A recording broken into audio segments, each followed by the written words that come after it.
Morning friends, আজকে আমরা chowmein breakfast করছি। এই যে আমার হাতে বানানো চাউমিন, ভালো করে আমি দেখাই। এই যে আমার এটা হচ্ছে আমার হাতে বানানো চাউমিন, যেটা এখন আমার মেয়ে খাচ্ছে। যেটা এখন আমার মেয়ে খাচ্ছে। কেমন লাগছে মনটাই চাউমিনটা? ভালো। আজকের ভালো ব্রেকফাস্ট। হ্যাঁ, অত ভালো হয়েছে। হ্যাঁ। ও মাই গড।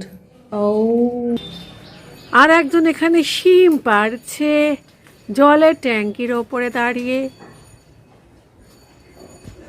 কতগুলো শিম হয়েছে? এই হ্যাঁ, তো সত্যি তো দেখাও তুই শিমটা, বেশ বড় হয়েছে তো শিমটা। তাহলে তোমার হাতের নিচেই দুটো শিম। হ্যাঁ, ওয়াও। শিমগুলো এমন সাদা সাদা বোঝা যাচ্ছে না। ওদের এখানে লাল শিমও হয়েছে। আমি লাল শিম পারবো, হাত পাচ্ছি না, পারতে পারছি না। আর এই যে আমাদের বাড়ির সামনের দৃশ্য, এত সুন্দর সুন্দর ফুল ফুটেছে না, খুব ভালো লাগে। এত সুন্দর, গাছের আড়ালে ঠিক ভালো করে বোঝা যাচ্ছে না, গাছটা আড়াল হয়ে গেছে। এই আম গাছটা, এই যে এই আম গাছটার জন্য বোঝা যাচ্ছে না, কিন্তু কি সুন্দর হয়েছে ফুলগুলো। এই যে এখানে একটা শিম হয়েছে। আমি দেখাতেই পারি, এত সুন্দর হয়েছে। হ্যাঁ, দর্শকরা যদি আমার বাড়িতে আসে আমি অবশ্যই খাওয়াবো। এই যে, ও মাই গুডনেস, কত শিম, এত মিষ্টি খেতে এই শিমগুলো। এই যে শিম,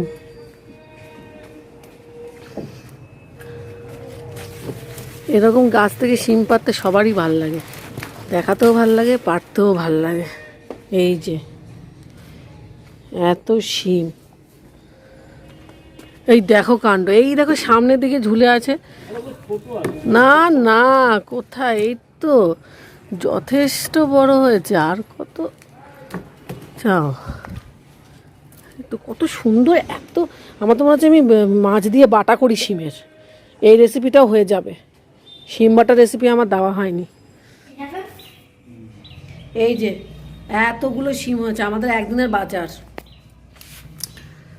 আমাদের একদিনের বাজার একদম। এই যে কত শিম, আরে এত টেস্ট। এই দুপুরের লাঞ্চের রেসিপি তোমাদের সঙ্গে ভাবলাম একটুখানি শেয়ার করি। তো এখানে আমি মাছের ঝাল বানাচ্ছি। তো সেটা করার জন্য প্রথমে মাছগুলোকে ভেজে নিয়েছি, তারপরে আদা, রসুন, পেঁয়াজ আর লঙ্কা, ও সরি, আদাটা দিইনি, ভুল করে বলে ফেলেছি। শুধু রসুন আর পেঁয়াজটা দিয়ে ভালো করে কষিয়ে নিতে হবে, আর সঙ্গে একটুখানি ধনেপাতা। তো সমস্ত কিছু দিয়ে কষিয়ে নিতে হবে। কষিয়ে নিয়ে তারপরে একটুখানি পরিমাণ মতন জল দিতে হবে। জলটা অবশ্য যে যার ইচ্ছা মতন তোমরা দিতে পারো। আমি যদিও এটা একদমই মানে মাখা মাখা রেখেছিলাম, মানে মুছে মুছে যাতে খাওয়া যায় সেরকম আমি রেখেছিলাম। তো আমি সেরকমই আর কি জল দিয়েছি। আর এই রান্নাটায় না, যতটা তুমি পেঁয়াজ রসুনটাকে কষাবে ততই আর কি টেস্টটা ভীষণভাবে ভালো পাওয়া যাবে। আমার এখানে হয়ে গেছে কষানো, আমি জলও দিয়ে দিয়েছি। এরপরে ভেজে রাখা মাছগুলোকে দিয়ে দিলাম। ভীষণ খেতে ভালো হয়েছিল, খুব টেস্টিও হয়েছিল। আসলে মেন ব্যাপার হচ্ছে মশলা না, মেন হচ্ছে মাছটা যদি ভালো হয় না, যে কোনো রান্নায় যদি আসল জিনিসটা ভালো হয় তবেই কিন্তু রান্নার টেস্টটা দ্বিগুণ বেড়ে যায়। মাছ খারাপ, কিন্তু হাজারটা মশলা দিয়ে রান্না করলেও কিন্তু সেই রান্নাটা ভালো হয় না। তো যাই হোক, এবারে আমি রান্না করছি পালং শাক। পালং শাকটা রান্না করার জন্য পালং শাকটাকে খুব ভালো করে ধুয়ে নিয়েছি। আর এখানে আছে আমাদের গাছের শিম, যেটা তোমরা দেখলে, তার সঙ্গে বেগুন নিয়েছি, গাজর নিয়েছি, আলু নিয়েছি, আর নিয়েছি মাছের মাথা। তো প্রথমে একটুখানি 5 ফোড়ন আর শুকনো লঙ্কা দিয়ে মাছের মাথাটাকে ভেজে তারপরে ওই তরকারিগুলোকে একটুখানি কষিয়ে নিয়েছি। সরি, তরকারি না, সবজিগুলোকে, অর্থাৎ আলু, বেগুন, শিম, গাজর কষিয়ে নিয়ে একটুখানি জিরের গুঁড়ো দিয়েছি আর লঙ্কা বেটে দিয়ে দিয়েছি। আর নুনও দিয়ে দিয়েছি ব্যাস। আর পালং শাক থেকে তো ভীষণ জল ছাড়ে, এই শাকে আলাদা করে জল দেওয়ার কোনো প্রয়োজন পড়ে না। এই শাকের জলেই কিন্তু একদম শাকটা তৈরি হয়ে যাবে। আর মাছটা যেমন টেস্টি ছিল, মাছের মাথাটাও তেমন টেস্টি ছিল, শাকটাও সত্যি কথা বলতে দারুণ হয়েছিল। আসলে ওই যে আমি বললাম, মাছ বা মাংস যেটাই রান্না করো না কেন, যদি আসল ইনগ্রিডিয়েন্টসটা ভালো হয় তবেই কিন্তু তোমার রান্নার টেস্টটা একদম ফুলফিল হবে। তা না হলে কিন্তু তুমি যতই মশলা দাও সেই টেস্ট কিন্তু আসে না। মানে এটা আমার এক্সপিরিয়েন্স আর কি। তো মোটামুটি করে দুপুরের লাঞ্চের রেসিপি তোমাদের সঙ্গে আমি শেয়ার করলাম। লাঞ্চে মোটামুটি রেডি হয়েই গেছে। আর হ্যাঁ, ভালো কথা, আমার এই ব্লগটা কিন্তু বেশ 2-3 দিন পরেই আসছে, ঠিক আছে? কিছু কারণের জন্য আমি ব্লগটা দিনে দিন পোস্ট করতে পারিনি। তো এখানে আমার দুটো রেসিপি একদম হয়ে গেছে। এই যে আমি শাকটাকে ঢেকে দিয়েছি, গ্যাসটাকে একদম লো ফ্লেমে করে দিয়েছি। এরপরে এই যে আমার মাছের ঝালের একদম লাস্ট চেহারা, আর এটা হচ্ছে ফুলকপির ডাঁটার চচ্চড়ি সর্ষে দিয়ে। তো এখন ব্লগটা আমি আবার স্টার্ট করেছি সন্ধেবেলা থেকে, অর্থাৎ সন্ধ্যের চা করা নিয়ে। তো এখানে চা করা হয়েই গেল।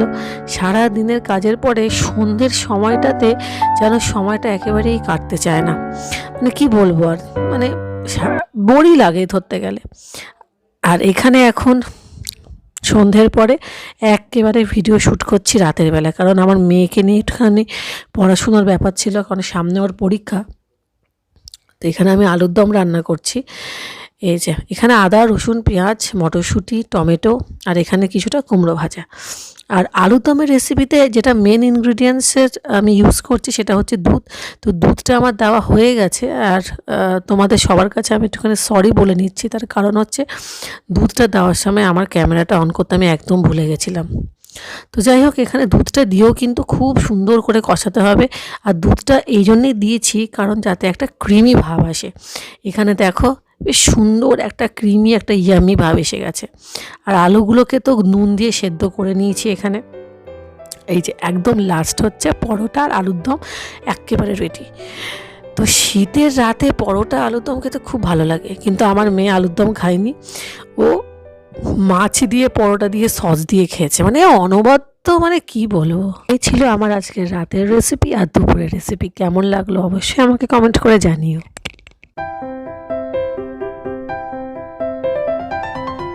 ডাই, সবাইকে গুড নাইট বলে দাও। Good night. আজকের ব্লগটা এখানেই শেষ। ইয়েস, আমরা এখন টাটা।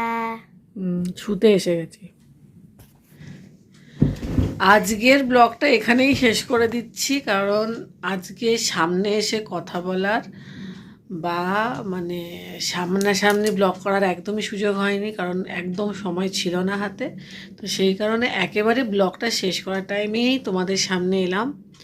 এখন বিশেষ কিছু বলার নেই, সবটাই মানে দেখানোর বেশিরভাগটা তোমরা ব্লগে দেখবেই।